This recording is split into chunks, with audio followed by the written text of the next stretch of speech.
Corría el año 1937. Walt Disney acababa de sorprender al mundo con su primera película animada, Blancanieves. Si bien ya se habían hecho cintas de animación con anterioridad, el nivel técnico alcanzado por Disney era inigualable.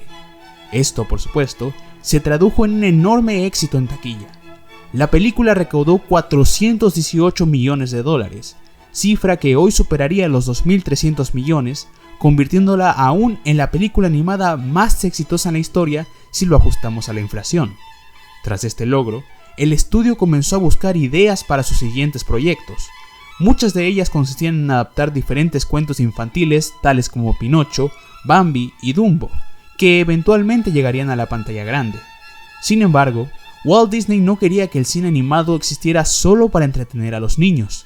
Su ambición era demostrar de que la animación también podía cautivar a un público adulto, abordando temas más complejos y maduros.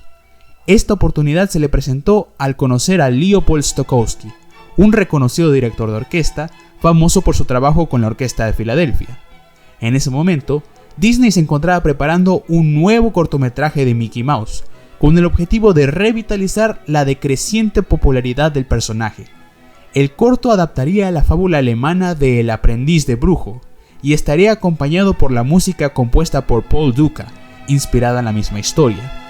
Stokowski se sintió fascinado por el proyecto y aceptó de inmediato colaborar con Disney.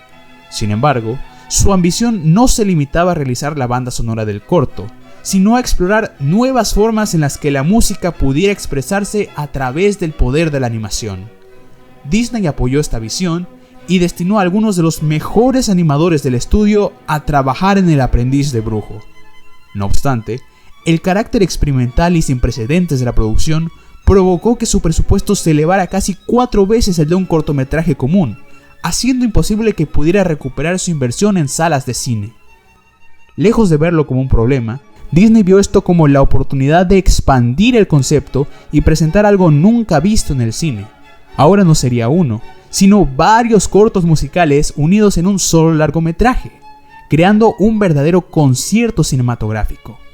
A partir de allí comenzaría la producción de esta nueva cinta, la cual recibió el título preliminar de Concert Feature, o película concierto en español.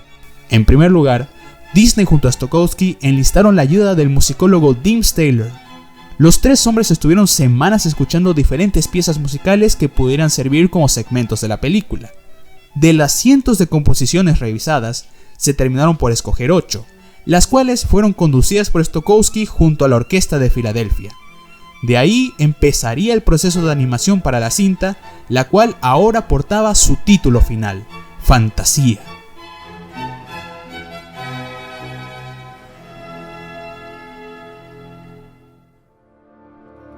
La producción se extendió por casi 3 años.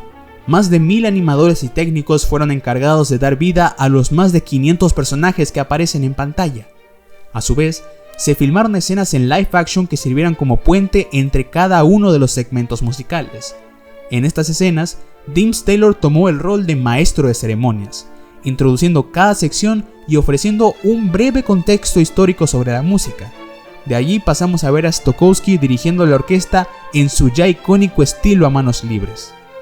Como primera parte del concierto se encuentra la tocata y fuga en re menor de Johann Sebastian Bach.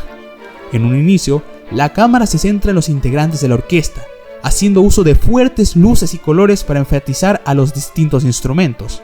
Pero pocos minutos después, la imagen se desvanece para introducirnos a una de las secuencias más distinguidas en la historia de Disney.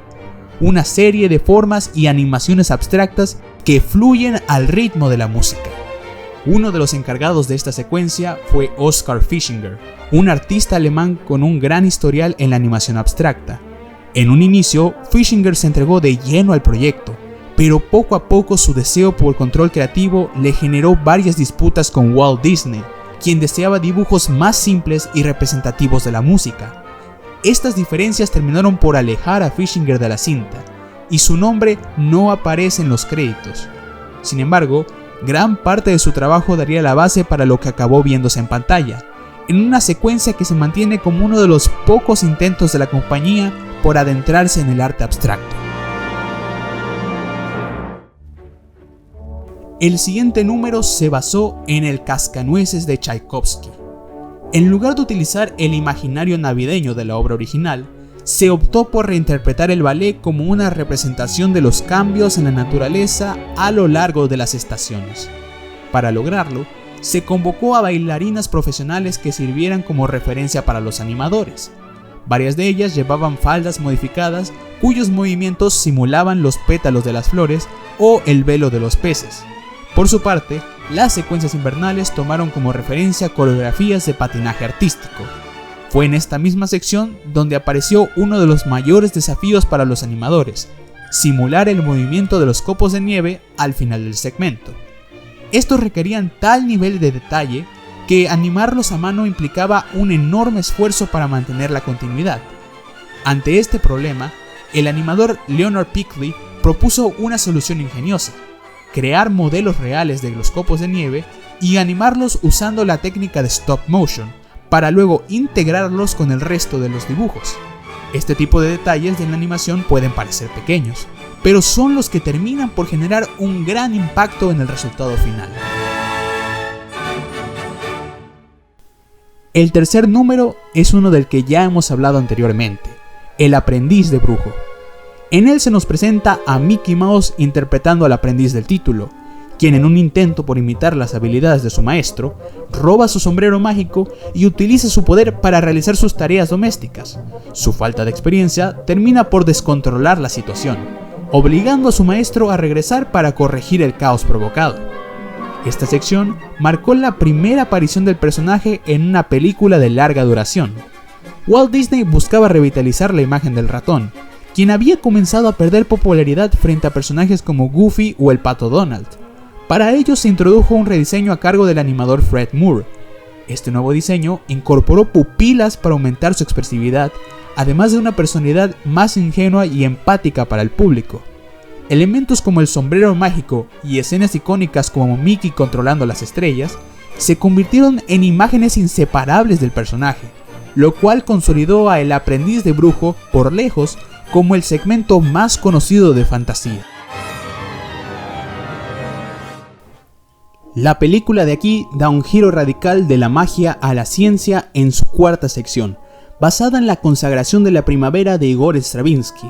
En este segmento nos situamos en los orígenes de la vida en la Tierra, recorriendo desde las primeras formas de vida terrestre hasta el ascenso de los imponentes dinosaurios y su posterior desaparición. Disney llegó a considerar extender esta secuencia para mostrar la evolución del hombre, pero la idea fue descartada por falta de tiempo y temor a posibles reacciones negativas de grupos religiosos. Para retratar a los dinosaurios de la manera más realista posible, se contó con la asesoría de especialistas en historia natural y se invitó a científicos a colaborar como apoyo técnico. Además, se llevaron al estudio pequeños lagartos y caimanes que sirvieran de referencia para estudiar el movimiento de estas criaturas. A pesar del esfuerzo por mantener una base científica, hoy en día varios elementos de la historia han quedado desactualizados a la luz de descubrimientos modernos, siendo el más evidente la ausencia de un impacto de asteroide como causa de la extinción, una hipótesis que no sería confirmada hasta 1980. El quinto segmento nos transporta a la Grecia mitológica a través de la Sinfonía Pastoral de Beethoven. En él observamos a diversas criaturas mitológicas reunidas en una celebración dedicada al dios Dioniso, la cual es interrumpida por una tormenta enviada por Zeus. Este número otorgó a los animadores una gran libertad creativa para el uso del color, ya que no era necesario ceñirse a una paleta realista para representar a los muchos personajes que aparecen en pantalla. No obstante, la secuencia presentó importantes desafíos técnicos, especialmente al animar criaturas como centauros, pegasos y faunos, cuyos movimientos debían sentirse fluidos y naturales para evitar una apariencia torpe. También surgieron controversias en el diseño de las centauras. En un inicio se planeó representarlas con el torso descubierto, pero la censura de la época obligó a cubrirlas con arreglos florales. La mayor polémica, sin embargo, provino de un personaje secundario, una centaura sirvienta llamada Sunflower, cuyo diseño recurría abiertamente a estereotipos racistas contra las personas negras. Irónicamente, un segmento tan vibrante y colorido no estuvo exento de los prejuicios de su tiempo. Durante la década de los 60, en el marco del movimiento de los derechos civiles, Disney decidió eliminar por completo al personaje, quien ya no aparece en ninguna versión moderna de la película. La penúltima parte de Fantasía se basa en el ballet La danza de las horas de Amilcare Ponchielli. En la obra original, 4 grupos de bailarines representan el paso del día. Sin embargo, Disney introdujo un giro cómico al reemplazar a los bailarines por animales. Las bailarinas de la mañana son avestruces, las del mediodía hipopótamos, las de la tarde elefantes y los de la noche cocodrilos. Para dar vida a este segmento, los animadores visitaron el zoológico de Griffith Park para estudiar los movimientos de los animales que se representarían aquí. Además, se filmó a bailarines profesionales con el objetivo de analizar su estilo de baile y lograr que cada grupo animal tuviera una coreografía propia y reconocible. El resultado final es una secuencia ligera y divertida, que funciona como una preparación para el clímax del concierto.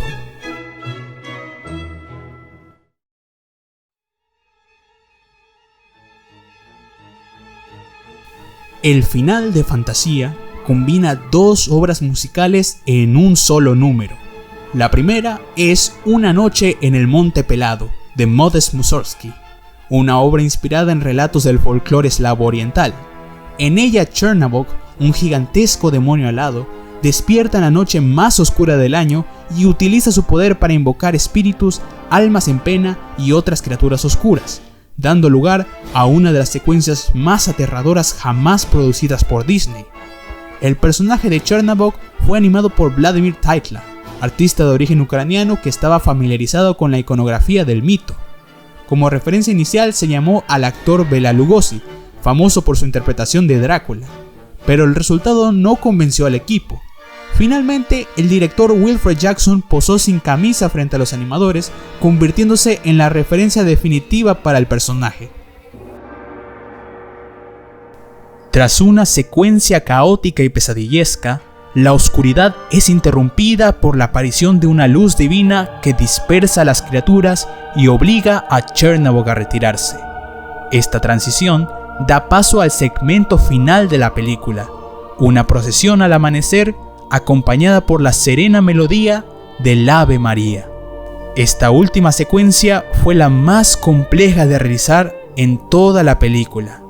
Para animar a todas las figuras en la procesión, se requirió una gran atención al detalle para mantener la continuidad en la escena, y muchas veces se tuvo que repetir el proceso por completo.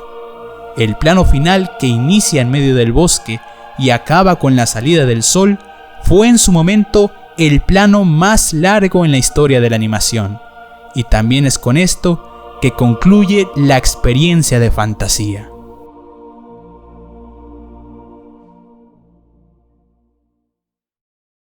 Fantasía se estrenó el 13 de noviembre de 1940 en el Broadway Theater de Nueva York. Para el sonido de la película se instaló un nuevo sistema denominado Fantasound, diseñado por Disney para simular la experiencia de una orquesta dentro de las salas de cine. Fantasound fue uno de los primeros sistemas de sonido estereofónico en la historia e influiría en el desarrollo de tecnologías de sonido envolvente en décadas posteriores. La crítica profesional alabó Fantasía, destacando el nivel artístico y técnico alcanzado por el estudio. Sin embargo, no logró conectar con el público general. Muchos espectadores que esperaban cuentos de hadas similares a Blancanieves salieron confundidos, decepcionados o incluso perturbados por lo que vieron en pantalla. El alto costo de producción, sumado a la escasa acogida del público y a la limitada distribución provocada por el inicio de la Segunda Guerra Mundial, derivó en pérdidas cercanas a los $15 millones, dejando al estudio al borde de la quiebra y marcando el final del sueño de Walt Disney de producir más proyectos de fantasía. Con el paso de los años, se realizaron otros intentos de películas basadas en segmentos musicales, aunque recurriendo a música popular de la época y teniendo poco que ver con el estilo de Fantasía. No fue sino hasta casi 6 décadas después que una secuela oficial llegó a cines con Fantasía 2000, la cual recibió críticas positivas, pero volvió a fracasar en taquilla y fue considerada inferior a la obra original. A pesar de todo, el tiempo ha sido generoso con Fantasía. Puede que no sea la obra más popular del estudio, pero la imaginación y el esfuerzo de los cientos de artistas que participaron en su creación la han convertido en una auténtica carta de amor al cine, a la animación y por supuesto a la música.